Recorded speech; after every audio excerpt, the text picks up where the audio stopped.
కట్టాలని ఒక ఉద్దేశంతోనే భారతదేశ సంపదనంతా కొంతమంది కార్పొరేటర్లకు రిలయన్స్ కానీ ఆదాని అంబానీలకు కానీ మరి దేశ సంపదను దేశ ప్రజల సంపదను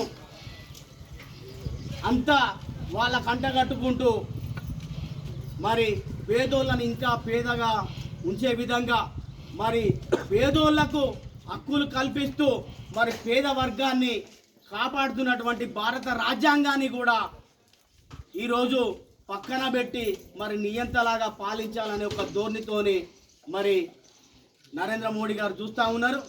దాన్ని మనం అందరం వ్యతిరేకిస్తూ మన దేశానికి గర్వకారమైన భారత రాజ్యాంగాన్ని మనం కాపాడుకోవాల్సిన అవసరం ఉన్నది. మనము మన పిల్లలు భవిష్యత్తు తరాలు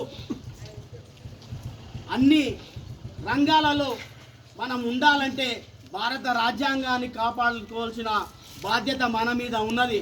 మరి భారత రాజ్యాంగం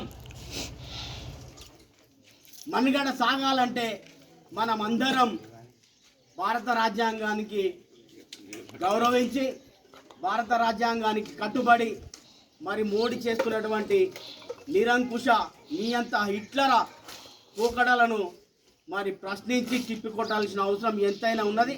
అందులో భాగంగానే మరి పేదోళ్లను దేశాన్ని విచ్ఛిన్నం చేసే ఆలోచన మోడీకి ఉన్నది. కాబట్టి మనమందరం మేల్కొని రానున్న రోజుల్లో బీజేపీ కానీ మరి కులతత్వ మతతత్వ పార్టీలను మనం ఆదరించొద్దు, దగ్గరికి తీయొద్దు, మరి